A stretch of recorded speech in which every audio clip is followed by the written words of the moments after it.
Welcome back. Good morning dear student. जैसा कि आपको मालूम है कि कक्षा 9th का एक टॉपिक अपने चला रखा था जिसका नाम था त्रिभुज। सातों जो चैप्टर है वो अपने चल रहा था, उसमें अभी तक अपने 9 वीडियो उपलब्ध मैंने आपको करवा दी है। आज उसी के आगे 10वें वीडियो के साथ इस चैप्टर को एंडिंग की ओर ले जाया जाए। तो 9वें पार्ट में अपने क्या किया था, जो प्रश्नावली 7.4 है, प्रश्नावली कौन सी 7.4 है, वो एक्सरसाइज आपकी क्या है 7.4 है। इसमें अभी तक अपने कर लिए कितने, 3 क्वेश्चन कर लिए, फर्स्ट सेकंड और थर्ड। अब उसी के आगे क्वेश्चन नंबर 4 को लिया जाए। तो क्वेश्चन नंबर देखो 4 क्या कहना चाह रहा है वो मैं आपको बोल के समझाता हूँ, फिर देखें इसका डायग्राम वगैरह बनाया जाएगा। ये कह रहा है कि ए बी और सी डी क्रमशः एक चतुर्भुज ए बी सी डी की सबसे छोटी और सबसे बड़ी भुजा है। देखिए आकृति में, ठीक है, आकृति में आपको अभी बना के बता देता हूँ। फिर ये कह रहा दर्शाइए कि angle A is greater than of angle C and angle B is the greater than of angle D. ये अपने को दिखाना है, ठीक है। तो पहले जो फर्स्ट सेकंड थर्ड क्वेश्चन किए थे सेम वही वैसे ही आपको ये वाला प्रश्न करना है। देखो ये आपकी एक भुजा और एक भुजा आपको दे रखी है ये वाली, ठीक है। नीचे वाले दोनों समान है। ये एक चतुर्भुज है इस प्रकार का, एक आपको क्या दे रखा है, क्वाड्रेटियल दे रखा है, क्वाड्रेटियल यानी चतुर्भुज आपको दिया गया है। अब इसका नाम दे रखा है ए बी सी डी। तो देखो लिखें कि ए बी सी और डी। ये कह रहा है कि ए बी है जो सबसे छोटी भुजा है और सी डी क्या है, सबसे बड़ी भुजा है। सबसे मतलब क्या हो गया कि इन तीनों भुजाओं से तो ए बी क्या है, लेस देन है, छोटी है, और जो ये तीनों भुजाएं इधर की है उससे सी डी हमेशा ही क्या है, बड़ा है। तो आपको दे रखा है वो लिख लेते हैं कि ए बी सी डी एक चतुर्भुज है। क्या है, ए बी सी डी एक चतुर्भुज है। A B C D is a quadrilateral, ठीक है। फिर लिखेंगे कि ए बी सबसे, ए बी क्या है, सबसे छोटी भुजा, और क्या दे रखा है, सी डी सबसे बड़ी भुजा है। सी डी इज द क्या, largest side and A B is the smallest side in quadrilateral A B C D. अब आपको देखो प्रूव क्या करवाना है कि एंगल ए और एंगल बी, एंगल आपका ये वाला किससे, सी से ग्रेटर देन होना चाहिए।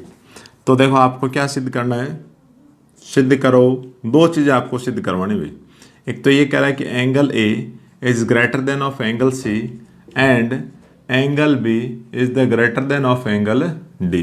एंगल जो आपका ए है वो ग्रेटर देन होना चाहिए किससे, एंगल सी से, और एंगल बी है वो भी आपका ग्रेटर देन होना चाहिए किससे, एंगल डी से। अब देखो समस्या यहाँ ये आ रही है कि एंगल का और इसका ग्रेटर देन लेस देन का साइन क्या एक जैसा सा नजर आ रहा है। तो उसे आप थोड़ा सा या तो एक काम कर लो, इसको क्या थोड़ा सा बढ़ा दो ऐसे।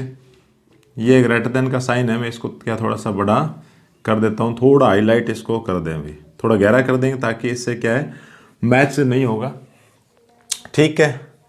अब करते देखो, अभी अपने सीखा क्या है, जैसे एक त्रिभुज है, त्रिभुज के अंदर जो सबसे बड़ा एंगल होता है उसके सामने वाली साइड क्या होती है, बड़ी होती है। तो यहाँ तो आ गया क्या, क्वाड्रेटियल आ गया, आपका चतुर्भुज आ गया। तो इसमें आप कैसे सिद्ध करवाओगे, तो चतुर्भुज को पहले त्रिभुजों के अंदर आप क्या करवाएं, ब्रेक करवाएं, उसको तोड़ें। तो चतुर्भुज के द्वारा ट्राइंगल कैसे बनेगा, जब उसके विकर्ण को आप मिला देते हो, जब उसका डायगोनल आप मैच करवा दोगे, 2 ट्राइंगल आपको मिल जाएंगे। जैसे मान लो मैंने क्या है, ए को सी से मैच करवा दिया, ए को कहाँ मैच करवाया, सी से मैच करवाए, देखो कर दिया ना। ये करते ही अब मेरे पास क्या आ जाएगा कि एक ट्राइंगल तो इधर वाला, एक ट्राइंगल हो गया इस साइड वाला। तो ये त्रिभुज अपने लिए जाए भाई, ठीक है। तो ले लेते हैं सॉल्यूशन में, पहले चलो इनके नाम लिख देता हूँ। जैसे ये तो हो गया फर्स्ट, ये सेकंड, ये थर्ड, और ये क्या हो गया, फोर्थ हो गया। 4 एंगल हो गए, ताकि बार बार अपने को ये ए बी सी डी पूरा नहीं लिखना पड़े, सीधा एंगल 1, एंगल 2, एंगल 3, एंगल 4 ये काम में ले लिया जाएगा, ठीक है। अब अपने स्टार्ट करते, पहले इधर का त्रिभुज लें।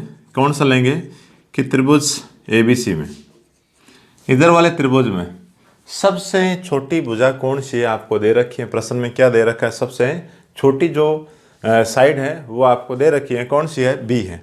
ये छोटी साइड है तो इसका मतलब क्या हो गया कि ये सामने वाला एंगल क्या होगा, छोटा होगा, है ना। ये सामने वाला एंगल क्या होगा, छोटा होगा, ये लेस देन होगा। बड़ी भुजा होगी उस समय आप ये कहोगे कि ये क्या है, बड़ी भुजा है। तो इस त्रिभुज के अंदर ये सबसे छोटी है, इसका मतलब ये भुजा क्या है, इससे बड़ी है, ठीक है। तो ये लिखेंगे क्योंकि ए बी क्या है, सबसे छोटी भुजा है। ए बी क्या है, सबसे छोटी भुजा है। सबसे छोटी भुजा, इसका मतलब क्या हो गया कि B C is greater than of A B. ये जो बी सी लाइन है वो ए बी से क्या है, बड़ी है। बी सी है वो ए बी से क्या है, बड़ी है। तो देखो ए बी बड़ा हो गया, इसका मतलब इसके सामने वाला एंगल क्या होगा, फर्स्ट बड़ा होगा। किससे बड़ा होगा, थर्ड वाले से। तो ये लिखेंगे कि इसलिए क्या होगा कि then there implies angle first is greater than of angle 3। ये इक्वेशन नंबर क्या आ गई, फर्स्ट आ गई। एक ट्राइंगल, एक त्रिभुज लेते हुए एक रिलेशन अपने बना दिया है कि एंगल जो 1 है वो 3 से क्या होगा, ग्रेटर देन होगा, ठीक है। अब ले लिया जाए ऊपर वाला ट्राइंगल, कौन सा, ए सी डी। तो अब लेते हैं किसमें, त्रिभुज ए सी डी में। किसमें, त्रिभुज ए सी डी में। त्रिभुज ए सी डी के अंदर आपको ये मालूम है कि सबसे बड़ी भुजा कौन सी है, सी डी है। तो ये तो लिखा हुआ है, तो लिखा हुआ तो आप सीधा लिखें कि चूंकि सी डी है वो ए डी से क्या है, ग्रेटर देन है। C D is greater than of क्या है, ए डी। ग्रेटर देन भाई क्यों है, क्योंकि सी डी इस पूरे चतुर्भुज के अंदर सबसे बड़ी भुजा है, तो इसके पास वाली क्या होगी, इससे छोटी होगी। तो ए डी आपका क्या हो गया, लेस देन आ गया, किससे, सी डी से लेस देन आ गया। तो लेस देन आते ही फिर देखो अब आप क्या काम करोगे, ये बड़ी भुजा है तो इसके सामने वाला एंगल हो गया कौन सा, 2। तो एंगल 2 क्या होगा, बड़ा होगा, किससे, एंगल 4 से। तो ये लिखेंगे कि देयर इम्प्लाइज, इसलिए एंगल 2 है वो ग्रेटर देन रहेगा किससे, एंगल 4 से। इक्वेशन नंबर क्या आ गई, 2 आ गई, ठीक है, 2 आ गई, बहुत बढ़िया। अब देखो आप ये एक चीज़ तो सिद्ध करवा दोगे, पहला पार्ट तो यहाँ तक सिद्ध हो जाएगा। कैसे कि एंगल 1 के अंदर 2 ऐड होगा तो आपका पूरा कंप्लीट एंगल क्या आ जाएगा, ए बन जाएगा ना। ऐसे जो एंगल 3 है इसके अंदर यदि आप 4 को ऐड करवाओगे तो पूरा एंगल क्या आ जाएगा, सी आ जाएगा। इसका मतलब जो समीकरण नंबर 1 और 2 है इनको आप जोड़ें, इनको आप क्या करें, ऐड करवाएं। इक्वेशन फर्स्ट एंड इक्वेशन 2 को जोड़ने पर, इनको क्या करने पर, जोड़ने पर, जैसे ही आप इस साइड को जोड़ोगे कि एंगल फर्स्ट और angle second is greater then क्या होगा, angle third plus angle 4। Angle first और 2 मिलके क्या कंप्लीट तैयार हो गया, angle A is greater then angle third और फोर्थ मिलके क्या आएगा, एंगल सी। एक चीज सिद्ध हो गई कि जो आपका एंगल ए है वो एंगल सी से क्या है, ग्रेटर देन है। अब बारी रहेगी किसकी, बी और डी की। सेम काम फिर से किया जाएगा। क्या करेंगे, विकर्ण को मिलाएंगे, किसको, बी डी को मैच करवाया हुए। तो ये लिखेंगे कि बी डी को मिलाया, बी डी को मिलाया, इसको आपने क्या डायगोनल तैयार कर दिया। तो डायगोनल जैसे तैयार हो गया तो अब आप यहाँ एंगल का नामकरण कर सकते हैं। 5 और 6 हो गया, ये आपका 7 और ये क्या हो जाएगा, 8 हो जाएगा, ठीक है। आप फिर से देखो ये डायगोनल आपने मिलाया तो एक ट्राइंगल डायगोनल के इधर और एक ट्राइंगल डायगोनल के इस साइड का आपको लेना है। मतलब एक साइड आपका त्रिभुज ऊपर वाला, एक बार नीचे वाला आपको लेना है। तो ऊपर की तरफ के त्रिभुज को लेता हूँ, क्या नाम होगा, ए बी डी। तो ये लिखें भाई किसमें, त्रिभुज ए बी डी में। त्रिभुज ए बी डी है, इसके अंदर देखो क्या होगा कि अपने को मालूम है कि ए बी क्या है, सबसे छोटी भुजा है। तो ए बी सबसे छोटी है तो ए डी क्या हो जाएगी, इससे बड़ी। तो बस यही लिखना है कि चूंकि A D is greater than of क्या है, ए बी। अब ए डी यदि आपकी सबसे बड़ी भुजा है तो इसके सामने वाला एंगल क्या आ गया, एंगल नंबर 5 आ गया। तो एंगल जो 5 है वो ग्रेटर देन होगा किससे, एंगल 7 से। इसको इक्वेशन नंबर आप क्या बना लें, 3 बना लें। अब वही काम फिर से नीचे वाले ट्राइंगल को लिया जाए। इस बार ट्राइंगल क्या पढ़ा जाएगा, बी सी डी। तो फिर लेंगे कि ट्राइंगल किस में, बी सी डी में। बी सी डी में आपको मालूम है बी सी डी ये ट्राइंगल है, सबसे बड़ी भुजा कौन सी, सी डी है। तो इसका मतलब क्या हो गया, C D is greater than, C D बड़ी होगी किससे, बी सी से क्या रहेगी, बड़ी। तो सी डी बड़ी है तो इसके सामने वाला एंगल क्या हो गया, 6 हो गया। तो एंगल 6 इज क्या है, ग्रेटर देन ऑफ एंगल 8। ये इक्वेशन नंबर 4 आ गई। फिर से आप देखो कि 5 और 6 को ऐड करवाओगे तो पूरा कंप्लीट एंगल आपका क्या बनेगा, बी। ऐसे 7 और 8 को आप ऐड करवाओगे तो कंप्लीट एंगल आपका क्या आ जाएगा, डी आने वाला है। तो इन दोनों को आप जोड़ दें तो क्या लिखेंगे कि समीकरण नंबर 3 व समीकरण नंबर 4 को जोड़ने पर इधर आप जोड़ोगे तो angle number 5 plus angle 6 is greater than of angle 7 plus angle 8। ये कंप्लीट एंगल आपका क्या आ गया, बी। ये कंप्लीट एंगल आपका क्या हो चुका है, एंगल डी। तो ये भी सिद्ध हो गया है ना, ये हैंस प्रूव आ गया। तो बहुत आसान है, सिर्फ आपको एक ही काम 2 बार आपको करवाना पड़ेगा। तो आपने देखा कि जो एंगल ए है वो सी से क्या करवा दिया आपने, ग्रेटर देन, और साथ में एंगल बी है वो डी से क्या करवा चुके हैं, ग्रेटर देन आपने करवा दिए। इसका आप स्क्रीनशॉट ले लीजिए ताकि फिर और आगे चला जाए वे। तो स्क्रीनशॉट आपने ले लिया है। अब आगे इसी के आगे क्वेश्चन नंबर क्या स्टार्ट करें, आपका क्वेश्चन नंबर 5 किया जाए वे। तो क्वेश्चन नंबर जो 5 है वो करते हैं। तो क्वेश्चन नंबर 5 में देखें क्या दे रखा है, मैं इसको तो मिटा देता हूँ, फिर और आगे चलते हैं। 5 और 6 2 क्वेश्चन और रह गए ताकि अपना ये पार्ट है वो कंप्लीट हो जाए। 7वां जो चैप्टर है एक्सरसाइज जो 7 है वो आपकी क्या है, आज फिनिश हो जाए।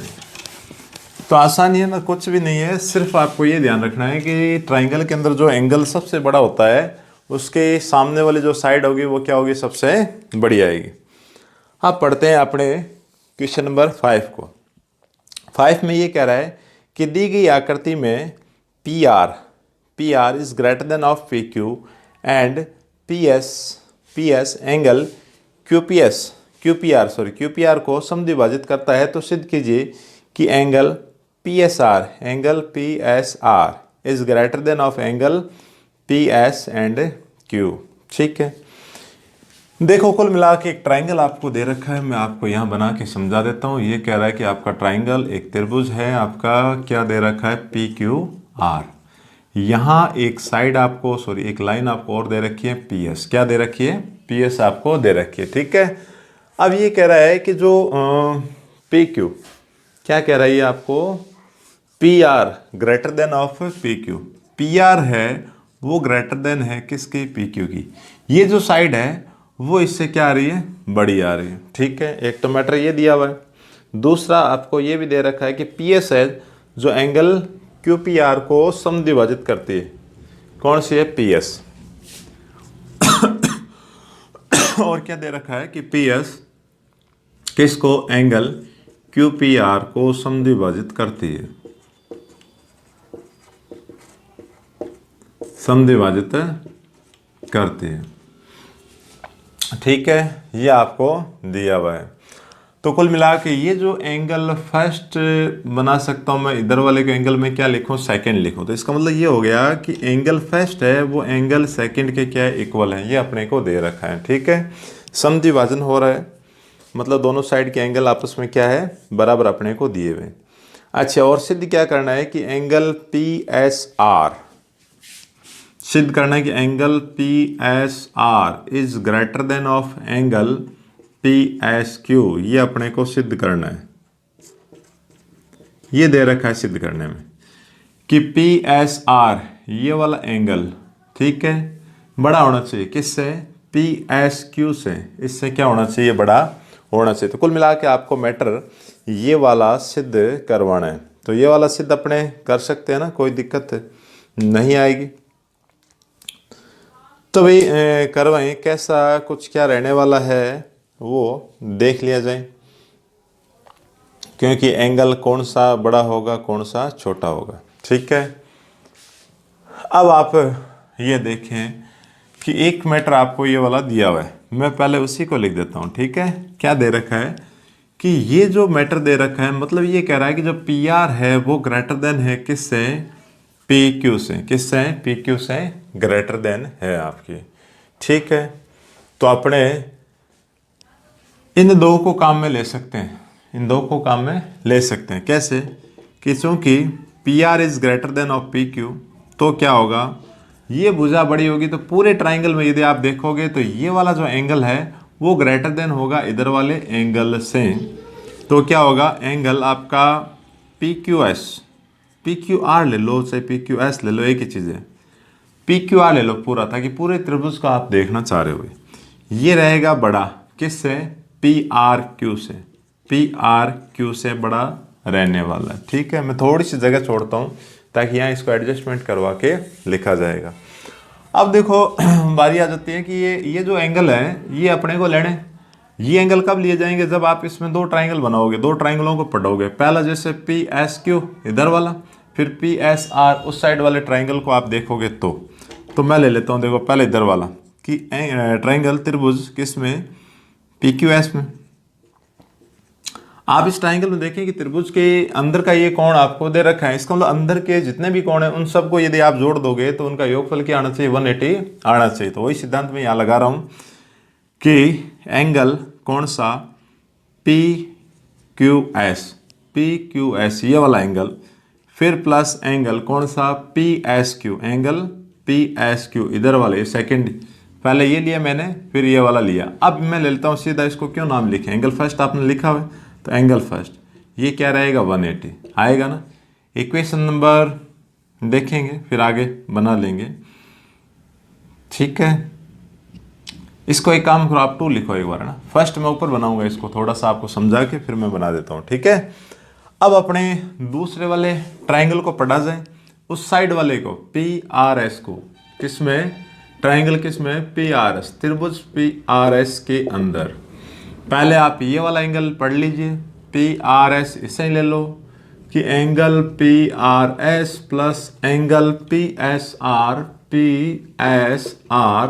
प्लस एंगल 2, इन तीनों को ऐड करवाएंगे, इनका एडिशन किसके इक्वल आएगा, 180 के इक्वल रहने वाला है। ठीक है, अब ये आने के बाद में आपको ये मालूम है कि इक्वेशन नंबर 2 और जो 3 है वो दोनों ही 180 के इक्वल है, दोनों 180 के बराबर है।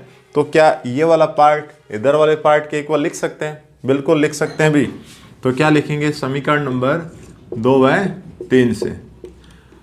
तो मैं लिखता हूँ, देखो angle P Q S plus angle P S Q plus angle first equals to angle P R S angle P S R plus angle 2, equal कर दिए ना। अब देखो आप ये कह रहे हो कि एंगल फर्स्ट और एंगल 2 आपस में क्या इक्वल है, मान लो ये 30 का तो इधर वाला भी क्या होगा 30 का होगा, तो ये तो दोनों साइड से आप क्या करें, कैंसिल करवा दें। अब बच गया कौन, angle P Q S plus angle P S Q equals to angle P R S plus angle P S R, ये रह गया। ठीक है, अब देखो क्या काम करवाए, आपने ये यहाँ लिखा है पी क्यू आर पूरा लिया है, तो मैं इसको अगर यहाँ तक छोड़ दूं तो कोई दिक्कत नहीं आ रही, एंगल तो आपको वही आएगा, पी क्यू एस पढ़ लिया जाए, पी क्यू आर की जगह क्या लिख सकते हैं, पी क्यू आर जो लिखा हुआ है इसको थोड़ा मैं मॉडिफाई करवा रहा हूँ, इसे मैं क्या लिख सकता हूँ, P Q S is greater than of, इधर जो एंगल बना हुआ है पी आर क्यू लिखा हुआ है इसको मैं यहाँ तक ले जाऊंगा, पी क्यू एस तक मैं लेके छोड़ देता हूँ, तो एंगल क्या पढ़ा जाएगा, पी आर एस, ये लिख सकते हैं। इसको इक्वेशन नंबर आप फर्स्ट बनाओ, इसको इक्वेशन नंबर आप क्या बनाओ, फर्स्ट बनाओ। वो चीज़ यहाँ लिखेंगे कि समीकरण नंबर 1 से, इसको आप इक्वेशन नंबर 4 लिख ले। समीकरण नंबर फर्स्ट से आपको क्या मालूम है कि angle P Q S is greater than of angle P R S. तो मैंने आपको ये समझाया था कि अब आपको इन दोनों के अंदर देखना है। तो देखो क्या देखोगे, ये कह रहा है कि ये वाला एंगल बड़ा है एंगल पी आर एस से, ये वाला एंगल कौन सा, ये वाला मैं सर्किल बना देता हूँ, ये वाला एंगल पी आर एस इस एंगल से क्या है, बड़ा है, इस एंगल से क्या है, ग्रेटर देन है। अब देखो दोनों और बैलेंसिंग के लिए, बराबर रखने के लिए आपको मालूम है कि ये अगर बड़ा है तो इसके पास वाला क्या होना चाहिए, छोटा, और ये छोटा है तो इसके पास वाला एंगल क्या होना चाहिए, बड़ा, तब ये दोनों इक्वेशन क्या है, बैलेंस के अंदर रहेगी। तो इन दोनों से लिख देते हैं कि समीकरण नंबर 1 व 4 से क्या कह सकते हैं कि एंगल पी एस क्यू है, एंगल जो आपका कौन सा है, पी एस क्यू है, ये वाला एंगल, ये लेस देन रहना चाहिए किससे, एंगल पी एस आर से। आप संख्याएं लेके चेक करवा सकते हैं, जैसा कि मैंने क्वेश्चन नंबर शायद सेकंड में या थर्ड में आपको समझाया था, वही मैटर यहाँ फिर से लागू हो रहा है। तो ये देखो ये सिद्ध हो गया, लिखा हुआ ही उल्टा है, आप इसको उल्टा भी लिख सकते हैं कि आप उसको यहाँ लिखना चाहते हो पहले कि एंगल पी एस आर को पहले लेना चाहते हो तो ग्रेटर देन होगा एंगल किससे, पी एस क्यू से। कैसे लिखें, दोनों चीज़ सही है ना, मैटर वही है, पढ़ने का है, पहले वो पढ़ लिया बाद में वो पढ़ लिया, ठीक है। तो ये हो गया आपका क्वेश्चन नंबर 5, इसका भी आप स्क्रीनशॉट ले लीजिए। फिर और आगे चलते हैं, एक क्वेश्चन आपका और रह गया, क्वेश्चन नंबर 6, तो इसको मैं मिटा देता हूँ। अब आगे चलते हैं, अपने लास्ट जो क्वेश्चन है, छोटा सा क्वेश्चन है उसी को करते हैं भी।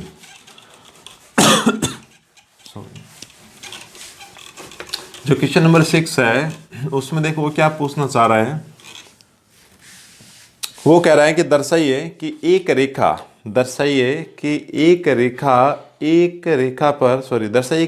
पर एक दिए गए बिंदु से जो उस रेखा पर स्थित नहीं है, जितने रेखाखंड खींचे जा सकते हैं उनमें लंब रेखा सबसे क्या होती है, छोटी होती है। बिल्कुल आसान है। देखो कहना क्या चाह रहा है कि एक रेखा है, एक रेखा के ऊपर न होकर बिंदु कहाँ है, कहीं रेखा के और कहीं है। जैसे मान लेते हैं पी आपका यहाँ है, ये कह रहा है कि इस बिंदु से इस रेखा पर खींचे गए रेखा को नाम एल दे दो, कि एल पर जितने भी आप रेखाखंड बनाओगे, जैसे एक ये बना, एक इधर का बना, है ना, और बहुत सारे आप कहीं बना लो, ऐसे बनाते रखो ना, बनते रहेंगे, मैं 2 ही ले रहा हूँ। तो ये कहना चाह रहा है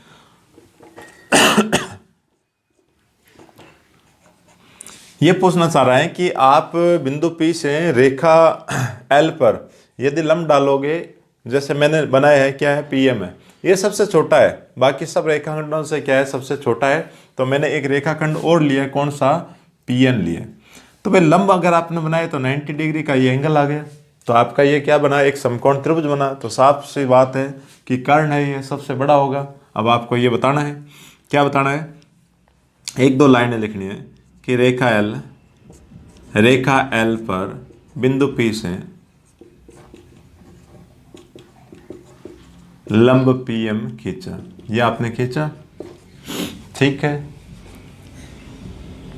अब आप ये लिखें कि ट्राइंगल किस में, PMN में।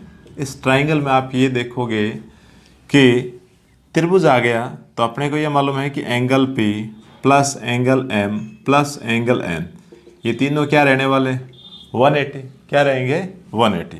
ये 180 रहेगा। एंगल M की आपको जानकारी है कि एंगल M है वो क्या, 90 डिग्री का है। तो देखो angle P plus angle M की जगह क्या लिखे, 90, और प्लस एंगल N क्या रखा, 180। तो यहाँ से angle P angle N equals to 180 minus में 90, उधर जाके सब्ट्रैक्ट हो गया। सब्ट्रैक्ट हो जाने के बाद में, घटने के बाद क्या रहा, angle P angle N equals to 90 degree. अब देखो ये कहना चाह रहा है कि जो एंगल M है वो अकेला क्या 90 का है, और एंगल P और N दोनों मिला के 90 के। तो इसका मतलब क्या हुआ कि एंगल जो M है वो ग्रेटर देन है भाई किससे, एंगल P से। साथ में ये भी है कि एंगल M है वो ग्रेटर देन रहने वाला है किससे, एंगल N से। मतलब एंगल M है जो P से भी क्या होगा, बड़ा, और एंगल जो M है वो N से भी क्या रहने वाला है, बड़ा। इसका मतलब सबसे बड़ा एंगल क्या है, M आया। तो इसके सामने वाली भुजा कौन सी होगी, PN, ये क्या रहेगी, ग्रेटर देन। तो ये लिखेंगे, तो PN is greater than of, इस लंब से क्या होगी, बड़ी होगी, तो PM से बड़ी होगी ना, बड़ी। तो ये कह सकते हैं कि जो लंब है वो क्या होगी, सबसे, और रेखाखंडों में से क्या होगा, सबसे छोटी भुजा होगी। तो ये लिख देंगे, क्या आता है, लंब रेखाखंड और सभी रेखाखंडों में से छोटी होगी। ये आप अपने शब्दों में भाषा भी लिख सकते हैं। तो ये इसी पार्ट के साथ आपका जो एक्सरसाइज जो 7 है, चैप्टर नंबर जो 7 है वो आज कंप्लीट हो गए हैं, और आगे के चैप्टर को नेक्स्ट वीडियो में फिर लिया जाएगा। यदि आपको कोई दिक्कत आ रही है तो आप ज़रूर लिखें कमेंट्स बॉक्स के अंदर। अपने डिस्क्रिप्शन बॉक्स में टेलीग्राम का और व्हाट्सएप का लिंक भी दे रखा है, आप वहाँ भी ज्वाइन हो सकते हैं, और आपकी कोई भी दिक्कत आ रही है आप वहाँ पूछ सकते हैं। तो नेक्स्ट वीडियो में फिर मुलाकात होती है, तब तक के लिए thank you all of you.